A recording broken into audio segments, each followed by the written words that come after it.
equipo de Forbes Centroamérica y Forbes en español se ha trasladado a San José, Costa Rica, para acompañar la presentación de la Estrategia País 2024-2027 del Banco Interamericano de Desarrollo. Y para ello me acompaña Francisco Javier Urra, representante del Banco Interamericano de Desarrollo en Costa Rica. Gracias, Francisco, por acompañarnos en esta entrevista para nuestra audiencia y lectoría de Forbes Centroamérica. Además, uno de los cerebros detrás del diseño de esta estrategia país, tan importante, sobre todo aprovechando este arranque de 2025. Escuchando algunas de tus reflexiones, mencionabas que Costa Rica es un caso de éxito. Sin embargo, hay algunos cuellos de botella, ¿no? Y algunos de estos cuellos de botella son precisamente espacios que ustedes vienen a cubrir con el diseño de esta estrategia. Cuéntanos un poco al respecto. Bueno, pues muchísimas gracias, Yandira, que nos acompañes y que Forbes Centroamérica esté hoy con nosotros. Como tú muy bien dices, nosotros desde el Banco Interamericano de Desarrollo consideramos que Costa Rica es un caso de éxito. En general, es un caso de éxito por varias dimensiones. Es un país que ha sabido revertir, por ejemplo, una senda macrofiscal que no era sostenible. Es una economía abierta, es una economía conectada con cadenas globales de valor. Es una economía también de alta competitividad en algunos sectores. Pero lo que hemos identificado es que es una economía que tiene una serie de cuellos de botella que limitan la plena potencialidad del país. Son muy específicos y están definiendo. El primero es la infraestructura, particularmente infraestructura vial, aeroportuaria, pero también el sector energético supone un limitante para la competitividad del país.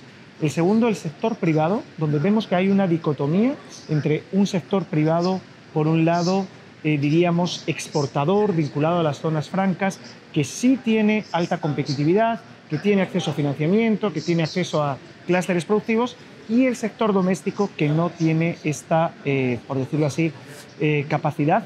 No queremos traer el sector exportador hacia abajo, sino que el sector nacional, el sector que es más doméstico, pueda alcanzar. Y finalmente, lo que nosotros denominamos el contrato social costarricense. El contrato social costarricense es un intangible que forma parte de una sociedad pacífica, con un pacto social fuerte y que hoy en día sigue existiendo, pero está bajo erosión. Está bajo erosión por la calidad de la educación, está bajo erosión por los problemas de seguridad ciudadana y por el envejecimiento de la población. Y creemos que, en definitiva, esos tres grandes áreas, si podemos trabajar de manera muy específica sobre ellas, van a ser fundamentales para destrabar la plena potencialidad de Costa Rica.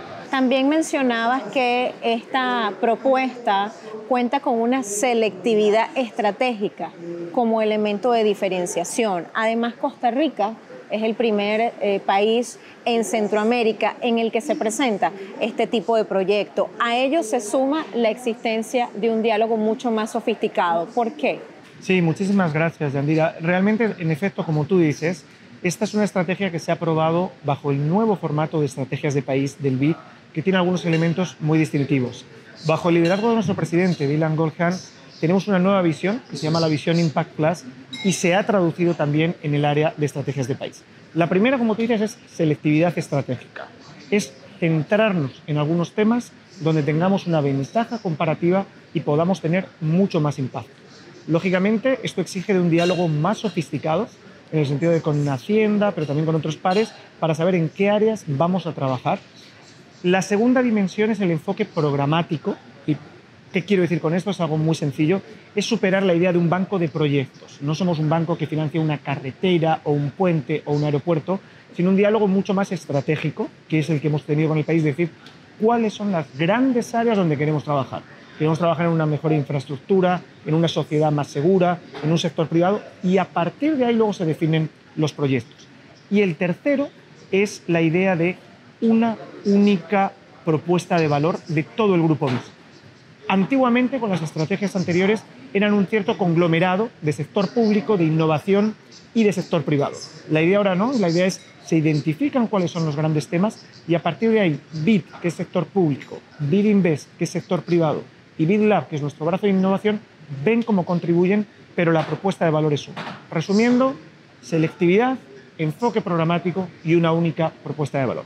Con respecto al papel de las alianzas público-privadas, que han sido siempre una apuesta constante del Banco Interamericano de Desarrollo, mencionabas que hay retos fiscales y regulatorios puntualmente. ¿Cómo está el escenario en Costa Rica en esta materia? Haciendo el análisis de algunos de los desafíos que tiene el país, que tiene Costa Rica, creemos que cuando se compara con países en ese sentido similares de la región, como es Brasil, Colombia, Chile, que han avanzado mucho en la estructuración de APPs, de alianzas público-privadas, vemos que Costa Rica está muy demorado en un mercado que naturalmente está muy maduro para hacer APPs. Costa Rica es un Estado de Derecho donde hay independencia judicial, con lo cual eso da seguridad jurídica, hay una demanda no atendida, hay en definitiva una madurez suficiente y además tenemos una situación fiscal, que es la situación de que, dado que el país ha reconducido sus finanzas públicas, hay una limitación de la inversión pública. Entonces, las alianzas público-privadas pueden ser una herramienta fundamental para poder avanzar, no solo además en el terreno de, por ejemplo, del área vial o del área portuaria, sino de otros sectores como puede ser saneamiento, salud, etcétera, etcétera. En definitiva, para resumir, es fortalecer todo el ecosistema, porque es un ecosistema muy complejo de cómo se pueden estructurar APPs para que éstas se puedan hacer y cubrir una necesidad, una brecha fuerte que hay de inversión en el país. El eje social se suma a esta estrategia por primera vez. ¿Qué es lo que vislumbran y cuáles son las áreas de oportunidad en Costa Rica? Sí, realmente ese pilar tercero es un pilar novedoso, es realmente una apuesta del banco, porque normalmente la división que el país realizaba con otras multilaterales era que los temas sociales los llevaban otros socios, pero nosotros desde el banco hemos observado lo que comentaba hace unos minutos, que hay una erosión creciente del contrato social costarricense y que si no apuntalamos bien esa red de protección, lo que es el modelo costarricense como tal va a estar en riesgo. Podemos trabajar en infraestructura, podemos trabajar en el sector privado, pero si el modelo se quiebra o el modelo se erosiona, vamos a tener un problema estructural. Hay tres grandes áreas donde queremos trabajar. El primero es el del capital humano y el de la educación. El hecho distintivo de Costa Rica en su modelo de crecimiento económico ha sido su capital humano y por eso vemos que es puntero en temas como, por ejemplo, el tema médico, el tema de infraestructura tecnológica, etcétera, etcétera, pero hemos visto que en los últimos años ha ido deteriorándose. Queremos trabajar fuertemente el tema de educación. El segundo gran tema es la seguridad. Este es un tema común a toda América Latina y el Caribe. El presidente Golkan ha sido muy enfático en que tenemos que trabajar en el área de seguridad. El país ha sido receptivo y vamos a trabajar en fortalecer estos temas. Y el tercero es un tema muy estructural, que es el tema del envejecimiento de la población. Costa Rica tiene una pirámide demográfica invertida, mucho más parecida a los países OCDE, como puede ser España, Japón, países que estamos hablando de esperanzas de vida ya prácticamente los 80 años, y esto tiene, en ese sentido, implicaciones fiscales, implicaciones del sistema de pensiones, implicaciones del sistema de cuidados. Para que veas, Yandira, que esto no son palabras así en el vacío, este año, en el 2025, acabamos de aprobar ahora en diciembre del 24 un préstamo en el sector de educación.